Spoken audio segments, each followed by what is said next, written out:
آغاز ہے، ہم نئے عزم کے ساتھ آگے بڑھیں اور اپنی صبح کا آغاز صلاۃ التہجد سے کریں۔ تہجد کے لمحے اللہ کی رحمتوں کے نزول کے خاص لمحے ہوتے ہیں۔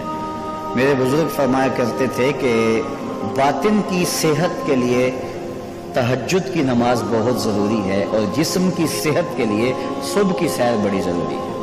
تو یہ دو چیزیں جو ہے وہ بہت ضروری ہے۔ تو بالخصوص یہ بچے جو ہیں، جب اس عمر میں ان کی عادت پختہ ہو جائے گی تو یہ زندگی کی آخری سانس تک باقی رہے گی۔ میرے بزرگ فرمایا کرتے تھے کہ مجھے تہجد کا عادی میری ماں نے بنایا ہے۔ وہ کس طرح کہتے ہیں کہ جب تہجد کا وقت ہوتا تو میری ماں میرے پاؤں آ کے دباتی تھی اور میں جلدی سے اٹھ جاتا تو وہ تہجد کے لیے مجھے مصلی پہ بٹھاتی۔ اس کے بعد نماز فجر ادا کیجئے اور سورۃ یاسین جو شخص اپنے دن کا آغاز سورہ یاسین سے کرتا ہے، سارا دن اس کی حفاظت ہوتی ہے شیاطین سے، شریروں سے، شر سے، گناہوں سے اور بہت سارے معاملات سے اور نادیدہ حملوں سے، بہت کچھ چیزوں سے اللہ تعالیٰ اس کو محفوظ رکھتا ہے۔ تو سارے سورہ یاسین کی تلاوت اپنے معمولات میں شامل کر لیں۔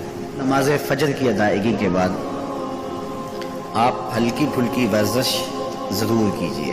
جو قوی مومن ہے، طاقتور مومن ہے، کمزور مومن کی نسبت اللہ کو زیادہ محبوب ہے۔ تو طاقتور مومن، قوی مومن، یہ مطلوب ہے شریعت کا اور یہ مقصود ہے شریعت کا۔ پھر سونے سے قبل سورۃ الملک ایک مرتبہ ضرور پڑھیے گا۔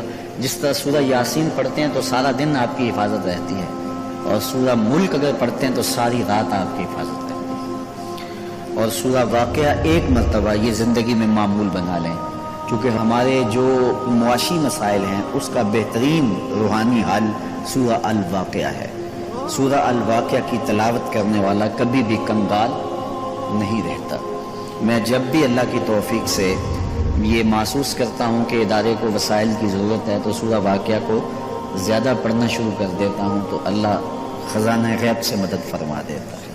اور جب بھی کبھی میں چاہتا ہوں حرمین طیبین میں حاضری کے لیے تو سورہ واقعہ کی تلاوت میں لازمی کرتا ہوں، اس نیت سے کہ اللہ اس کی برکت سے، وہاں چونکہ 1,00,000 کے بدلے میں جو ہے وہ ثواب ہے، تاکہ جو ہے وہ زیادہ سے زیادہ اللہ تعالیٰ وسائل عطا فرمائے۔ تو یہ ساری جو بہاریں آپ کو نظر آ رہی ہیں اس میں بہت سارا حصہ سورہ الواقعہ کا ہے۔ جس معاشرے میں ہم جی رہے ہیں یہ ناہموار معاشرہ ہے۔